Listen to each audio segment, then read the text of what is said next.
everybody, and welcome to another interview in Crónica Metal and Metal Obscura. Today, I'm so glad to be via Zoom with a band whose name is Out of Darkness and whose members are Brent, Deadly, Smedley, and Eric Barrios. Thank you for giving me some of your time for this interview. Thank you. No problem. Done. Well, we're going to start with this stuff. Tell me, in these pandemic times, how are you and what are you doing? I'm good, hanging tough, just practicing a lot, getting ready to play some shows, just staying close to home. Yeah, it's pretty much just been focused on music for me too, just home practice, especially rehearsals. That's my favorite, rehearsals, shows, that stuff, so. Okay. Well, can you tell me a little story of the band, a little bit? What is this project? What is your main focus with this new band? I don't know. Okay. I wanted to start a band of my own. There's a lot of downtime with Iced Earth right now, so I wanted to start my own band. I reached out to an old friend of mine, Rich Brown. He's my manager. I told him I wanted to put something of my own together, and he found Eric online singing some cover tunes, and he's like, you really got to hear this guy. And I heard Eric, and I was like, man, I think we can really do something with that guy. So he put the two of us together. Eric came to Orlando. We met. We went up to a jam night. We just kind of hit it off. So, the rest is history, as they say. And as far as the main focus of the band, we want to put out some really killer music that's very relevant and very modern, with thought-provoking lyrics, and we want to, basically conquer the world. Right. Okay. so nice. Well, Seize the Day is your album debut. What was the process to record that album, and how many complications did you have to record it? Okay, well, we kind of got together. We started working on our music after we met in December, and pretty much before we knew we were in the studio by March. Then in the middle of our recording session, the coronavirus really took hold, and everything shut down, including the recording studio. The studio was located in Orlando, Studio Live USA, and it was shut down by local ordinances. So there was a bit of a pause in the middle of the record, and then we went right back in there. We finished it up as soon as we could, and we got it done. Then we went up to Georgia, to Kingsland, Georgia, where we had the mix finished by Stan Marteau. Okay, the first single of this album, you have one collaboration with Bobby Caldwell of Death. How was the experience working with him? Oh, it was great working with Bobby. Well, he didn't really collaborate, he just did a solo on it. So he didn't have anything to do with writing the song or anything, but he put some killer leads down for us. I've known Bobby for, 25 years or so. I knew him from an old band he used to play in called Azrael, a speed metal band in Orlando, Florida. And when we were putting it together, a few of the songs screamed for some really blazing solos. So we got it with Bobby, and he laid them down really quick. I think he did like one a day for a few days. He just did it in his home studio, sent us the tracks, and then we mixed it in. So it was very easy. Bobby's a great guy. We can't thank him enough for adding some flair to the record. He did a great job. Most definitely. Okay. What was the process to find the rest of the members of the band? Right. Well, after I got looped in, Brent had reached out to Rich. Obviously, Rich is our manager. He found me on the internet. He put me and Brent together. We went to a jam night. That was our first get together. Then as we went along, we started looking for people. So me and Rich, we were at a open night, a jam night type of thing in Orlando, and we saw Bronzel playing the bass guitar over there. And we said, wow, this kid is so talented, so metal. we've got to talk to him. That's our guy, and that's how we got Brunzel. Then Cody Suhomsky came on board because Brent and Rich were, I believe, at an event. Yeah, we were actually at a show watching Bobby, the guitar player Bobby Coble, watching him play in one of his bands, and Cody's band opened up for him. You know, and they're progressive metal. I think they're called Transversing Infinity, I believe. And they're very progressive. You know, a lot of notes, a lot of you know, really ripping solos and stuff. And we felt like he could handle the stuff that Bobby did and add a nice flair to the band as well. And then to round out the lineup, an old buddy of mine, Sean Johnson. This is the third band that we've played in together. I've known Sean. I've known him for quite a long time, since the early 2000s. So we needed one more strong guitar player, and he's also a very, very strong backing vocalist. So that's pretty much how we rounded out the lineup. Yeah. Okay. What is the central topic of this very, very first album? I'll let you take that, Eric. Yeah, sure. This album, it's based around well, the title track is "Seize the Day," obviously. And that kind of speaks along with taking advantage of the time that you have, because, you know, time is constantly fleeting, obviously, you know.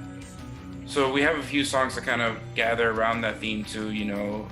It's not a concept album, but there's some similar themes going on throughout some of the songwriting. You know, freedom to be free. It talks about, you know, being yourself and being able to express yourself. And Think Again, it's kind of a song about, you know, perseverance, you know. So I don't know. There's a few different themes around in the. Oh, is that Chucky? Oh, nice. There's a few different themes in the lyrical writing. So the record focuses mostly on the concept of time is fleeting and gotta seize the day. You know. I mean, Oh My is about the virus, right? Oh yeah, Oh My is about the coronavirus, which really ties into that too. You know, it was kind of our opportunity to seize the day when the coronavirus struck, because we had so much time to work on music. So yeah, that's what it's all about, you know. And then what's Control about? Control is about breaking free from the constraints of society, you know, from the norms of life, you know, living your own life. Okay. Well, who is the designer of the artwork? What did you want to capture in it? The guy that did the art, the logo, and the album cover and everything, his name is David Parrish. As far as the album cover, that was pretty much my idea. I had a vision of somebody like down in the depths of the ocean, reaching for the surface. That's what that's supposed to represent. You know, you're coming out of the darkness. You're down there in the deep, dark, you know, depths of the ocean, but there's light, and you see it, and you're reaching for it, and you're almost there. You're coming out of the darkness. That's pretty much it. Yeah. Okay. How do you feel the reaction of your fans with this new project and this new release? It's been pretty good. It seems like it's been very well received. You know, a lot of people say it's got a fresh sound. We kind of sound unlike any other bands, I think. We've kind of created a little niche for ourselves that we're looking to expand upon. It's been pretty positive. The music, the lyrics, the production, the record, everything, and the live shows. So I don't know, what do you think, Eric?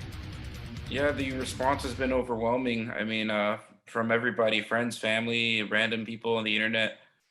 We've been getting so much love, and I can't thank all those people enough, you know, for taking note of the details of it all, you know, the work that went into it, and the final product, which is the music itself. You know, I'm really, really happy with the response.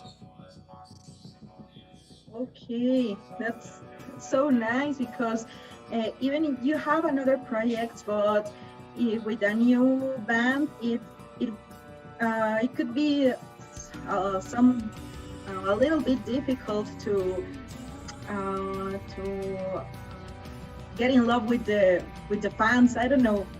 Yeah, it's a little bit tricky to get started for sure. Yeah, you gotta create a demand for something you're doing.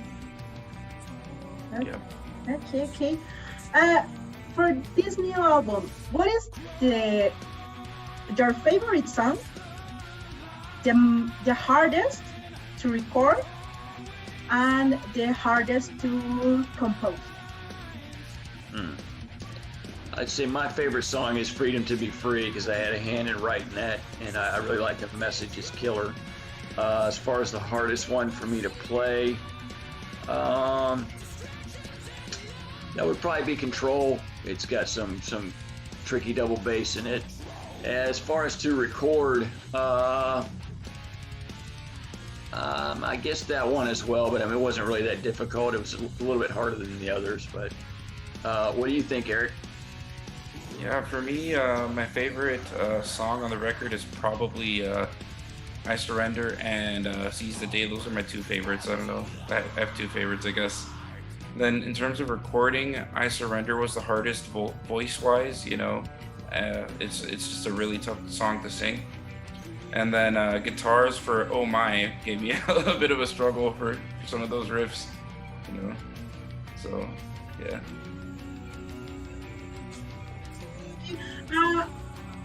What plans were delayed for the band or for your other projects? Well, I mean, as far as booking any kind of tour right now, we kind of got to wait and see what happens in the new year. We've played some scattered shows and we have a couple more coming, but they're close in the area. We want to branch out and, you know, spread it around the world, so to speak. So we've got to kind of see what happens with that. Okay. What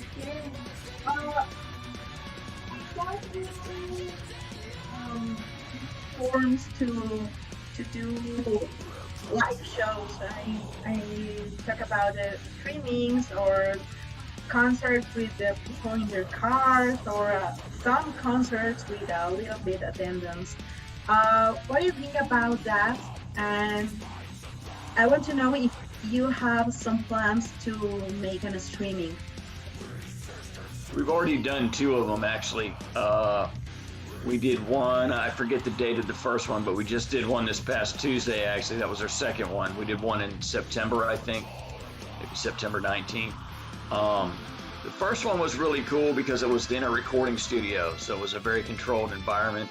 The sound was great. You know, we had a lot of time to prepare and get ready, and that was the only thing going on. The one we did this past Tuesday was a little bit different because it's like a live thing they do every Tuesday, and there was like an interview segment, and we were kind of rushed as far as setting up, but there was a small crowd there as well, so that was cool. As far as the live streams, it's a little bit weird because there's no energy from the crowd. You know, there's no kind of give and take like that, and it's, you know, you're basically like you're in the jam room or something, and you're trying to give it the intensity of a live show. I mean, I guess that's kind of what the world's come to at the moment. As far as shows of people in cars, that seems like that would be kind of weird, and even few in attendance. That seems kind of weird, but maybe that's the point that we're at right now. I don't know. What do you think, Eric? Well, I mean, I had a lot of fun with those events, those live stream shows, but what you said was so true. It's like kind of like playing to a wall almost, you know, since there's no crowd when you're doing a live stream. But yeah, those drive-in shows, that might be a little weird. I'm not sure how that would work, especially with the audio quality. I feel like windshields, you know, it'll just, I mean, metalheads are snobs. They want to hear really good audio quality. So I don't know how one of those drive-in concerts would work for the metal fans. Yeah. Yeah, it's a funny situation because I think everybody means the personal contact, jump with the music, or I don't know, to do a mosh pit or the Wolf Dead, and even you miss to see all your fans making a so hard party with your music, and even with these new ways it doesn't be possible. It doesn't be possible. Yeah. Yeah, it's just not the same. Yeah, it's not the same. You know, it's better than nothing, but I can't wait for things to clear up and just all this crap to go away. Get back to normal, no wearing masks anymore, none of that crap. We'll see. We'll see how long. Yeah. Yeah. All your fans, but some of your fans Mm-hmm. sent to me 2 questions Okay. about your other project. I'm talking about esta. Right. And I want to answer to me that questions for your fans. Okay. Okay. Well, to celebrate your 30th anniversary, you will be re-recording your very first album. Tell us some details about that. Actually, it wasn't re-recorded. It was just remixed and remastered. Okay. And this new artwork on it. And that should be coming out pretty soon. I know that the pre-orders are available for it now. So, but no, it's not re-recorded. It's just remixed and remastered. Okay, sorry, remaster. Yeah. And the last time that you visited Mexico with esta was on 2014. Yeah. I think that. No, I think it wasn't after that. Okay. I guess it might be.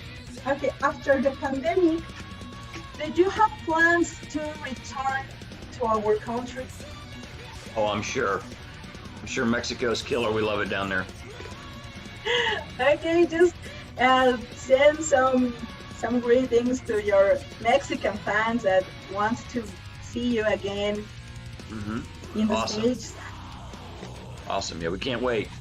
Love Mexico. It's always killer shows down there. Okay, just finally, what message did you give to all your fans and all the people who is watching this interview? For me, I would say just keep the faith. Things will get better. We'll get through this whole pandemic thing, and the masks will come off, and we'll go back to normal again. Our message without a darkness is one of light and love. You know, we're just trying. There's a lot of metal bands and music in general that comes from a place of hate. We kind of come from a place of love and of togetherness and bringing everyone together. And we just hope that everybody can, sometimes when there's troubles and tribulations, it can divide or it can bring people together. And it's my hope that this will all bring us closer together. We'll learn to appreciate each other more and, love each other. So, got anything you want to add to that there, Eric? Yeah, no, I'd say that was great. That really summed things up. I'd also just add to head to outofdarkness.live and be sure to get a copy of the record. That's because of the fans that watch and listen and buy the record. People like you and me, everyone that metal lives, So support metal. Buy the record. Outofdarkness.live. Most definitely, yeah. Please do. If you're so inclined, please support us and pick up a copy. Well, what are your social networks and where the fans will buy one copy of your album? Eric, you want to take that? Yeah, on facebook.com/outofdarkness, the band, and also we're on Instagram, Twitter, YouTube. Be sure to follow our YouTube channel, search for Out of Darkness Heavy Metal, and purchase a copy of our record on outofdarkness.live. Awesome. Okay, thank you very much for your time of our interview. I send you a huge greeting from Mexico, and I hope to see you here very, very soon. And thanks for your time. Awesome. Thank you. Gracias. Gracias. Gracias a los dos. Ciao.